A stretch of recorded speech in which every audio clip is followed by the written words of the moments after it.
Good afternoon friends, lecture series of the Kumar વૃત્તિની અંદર આપનું હાર્દિક સ્વાગત છે. હું છું મયંક પટેલ. નેક્સ્ટ લેક્ચર છે આપણો કે સ્તન્ય દૃષ્ટિ. આપણે એના વિશે વાત કરી રહ્યા હતા. તો સ્તન્ય દૃષ્ટિ વિશે આપણે અભ્યાસ કર્યો કે વાતજ સ્તન્ય દૃષ્ટિ, પિત્તજ સ્તન્ય દૃષ્ટિ, કફજ.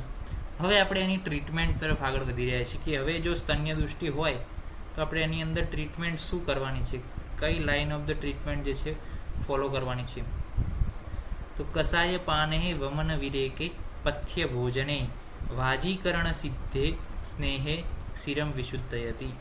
એટલે કે કસાય પાન છે, કસાય એટલે કે ક્વાથનું પાન, અલગ અલગ દોષની દૃષ્ટિ હોય એના આધારે ક્વાથનું પાન હોય. ધારો કે વાત જ હોય તો જે છે રાસનાદિક ક્વાથ, દશમૂળ ક્વાથ, ઓકે, બૃહદ પંચમૂળ ક્વાથ, લઘુ પંચમૂળ ક્વાથ, તો આ બધા ક્વાથ જે છે ઉપયોગી છે. પછી પિત્ત દૃષ્ટિ હોય તો એની અંદર અલગ અલગ ટાઈપના ક્વાથ આવે. મંજિષ્ટાદિ ક્વાથ છે, ચંદનાદિ ક્વાથ છે. પછી પિત્ત જ પછી કફત દૃષ્ટિ હોય તો એની અંદર પણ દશમૂળ ક્વાથનો ઉપયોગ થાય. આવા બધા જે છે દોષો પ્રમાણે અલગ અલગ ક્વાથનું પાન, પછી વમન, વિરેચન, પથ્ય ભોજન. પથ્ય ભોજન એટલે કે જે સ્તન્ય દૃષ્ટિ, ધારો કે વાત જ હોય તો એની અંદર પથ્ય ભોજન વાતનો સમન કરે એ ટાઈપનું પથ્ય ભોજન હોય. પિત્ત સ્તન્ય દૃષ્ટિ હોય તો પિત્તનું સમન કરે એ ટાઈપનું પથ્ય ભોજન હોય.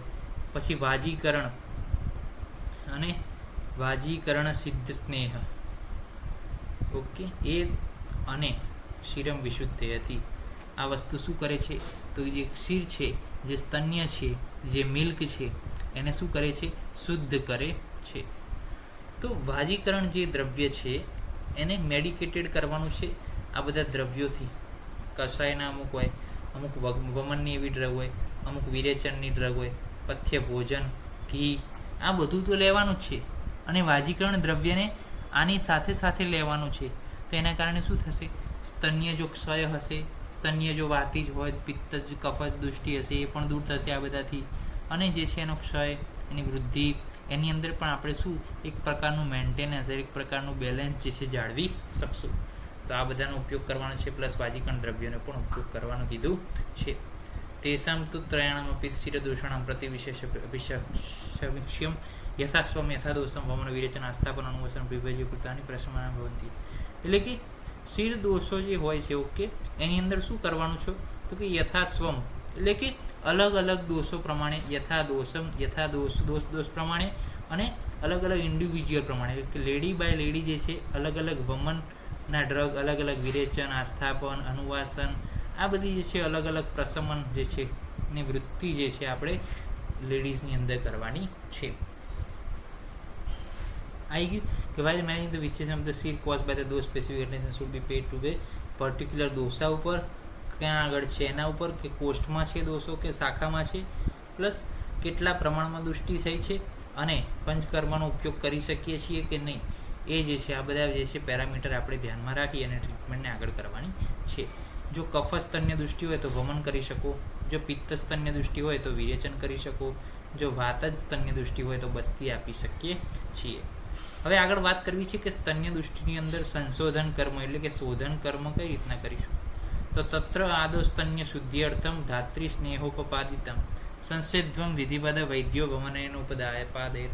તો કે સ્તન્ય જે છે એની શુદ્ધિ માટે ધાત્રીએ શું કરવાનું છે? પહેલું તો સ્નેહપાન કરવાનું છે, પછી સ્વેદન કરવાનું છે, અને ત્યારબાદ જે વિધિ થાય છે વમન વિરેચનની, એ જે છે કરવાની છે. એ તો અષ્ટાંગ હૃદયની અંદર પણ વર્ણિત છે, સ્નેહ સ્વેદન અધ્યાયની અંદર, વમનની અંદર, કે વમન અને વિરેચન કરાવતા પહેલાં આપણે સ્નેહન અને સ્વેદન થયેલું જરૂર છે. કારણ કે સ્નેહનથી શું થાય? જે દોષો હોય એનો જે છે પ્રકોપ થાય, દોષોનો ઉત્ક્લેશ થાય સ્નેહનથી, અને સ્વેદનથી એ દોષો શું બને? મૃદુ બને. અને જે છે સ્રોતસની અંદર જે છે હોય છે શાખાની અંદર, એ દોષો ક્યાં આવે? કોષ્ઠમાં આવે છે. ત્યારબાદ વમન કે વિરેચન કરાવો એટલે દોષો ઉપર અથવા નીચેના માર્ગથી બહાર નીકળે. વમનમાં ઉપરનો માર્ગ હોય, જ્યારે વિરેચનમાં નીચેના માર્ગથી બહાર નીકળે. તો વમન માટે વચા છે, મદન ફળ યાદ રાખવાનું અહીંયા, પછી આ બે જ ડ્રગ યાદ રાખવાની. ચલો, ઓકે, બીજું એક્સ્ટ્રા યાદ નહીં રાખવાનું. મદન ફળ અને પેસ્ટ ઓફ વચા વમન માટે, જ્યારે વિરેચન માટે ત્રિફલાનો ક્વાથ અને ત્રિવૃતનો ક્વાથ, આ જે છે યાદ રાખવાનું રહેશે. ઓકે, એક્સ્ટ્રા યાદ રાખશો નહીં. વમન કરવા માટે 2 વચા અને મદન ફળ, વિરેચન માટે ત્રિફલા અને ત્રિવૃતનું ચૂર્ણ. પથ્ય આહાર વિહાર શું છે? તો મસૂર, સાષ્ટી, મૂદગ, કુલત, સાલી, માખણ, દૂધ જે છે ગાયનું અને અજા એટલે કે બકરીનું, અને લવણ જે છે સેંધવ જે છે એનો યુઝ કરવાનો છે. પથ્ય વિહાર શું છે તો કે હેવી ગ્રેઇનનો ઉપયોગ નહીં કરવાનો, ઓલિજિનિયસ સબસ્ટન્સ જે છે એને અવોઇડ કરવાના, અને મીટ જે છે એને અવોઇડ કરવાનું, અને દિવા સ્વપ્ન જે છે દિવસે સુવાનું નથી. હવે નેક્સ્ટ જે છે દોષો પ્રમાણે પિત્તજ અને કફ સ્તનની દૃષ્ટિની ટ્રીટમેન્ટ આપણે નેક્સ્ટ લેક્ચરની અંદર જોઈ છે. તો આજે આપણે કોમન ટ્રીટમેન્ટની અંદર શું અભ્યાસ કર્યો તો કે દોષો જે છે એના આધારે જે છે ટ્રીટમેન્ટ થાય છે. કસાયપાન છે, વમન, વિરેચન, આસ્થાપન, અનુવાસન આ બધા તો છે જ. પથ્ય ભોજન છે, પથ્ય આહાર વિહાર છે એનો ઉપયોગ કરવાનો છે. પ્લસ દોષો કેટલા પ્રમાણમાં સિચ્યુએટેડ છે, ક્યાં સિચ્યુએટેડ છે, કયું પંચકર્મ જે છે સુટેબલ છે એના આધારે જે છે આપણે ટ્રીટમેન્ટ કરવાની છે. વમન ક્યાં આગળ તો કે કફગત સ્તનની દૃષ્ટિ હોય તો પિત્તમાં વિરેચન અને વાતની અંદર બસ્તી જે છે આપવાની છે. શોધન કર્મ કરવું છે તો પહેલાં સ્નેહન કરવું પડશે, પછી સ્વેદન, પછી શોધન થશે. વમનમાં દોષો ક્યાંથી નીકળશે? મોડા દ્વારા. વિરેચનમાં ક્યાંથી નીકળશે? ગુદ માર્ગ દ્વારા. વમનમાં કઈ ડ્રગ? વચા અને મદન. વિરેચનમાં ત્રિફલા અને ત્રિભુજ ડ્રગ આપણે યાદ રાખવાની રહેશે. પથ્યાહાર અને પથ્ય વિહાર જે છે તમે કોમન જે છે એ લખી શકો છો. નેક્સ્ટ લેક્ચરની અંદર જોઈશું વાતસ્તરની દૃષ્ટિની ટ્રીટમેન્ટ. ત્યાં સુધી જય હિન્દ, જય ભારત, જય આયુર્વેદ, જય ધન્વંતરી. નમસ્કાર.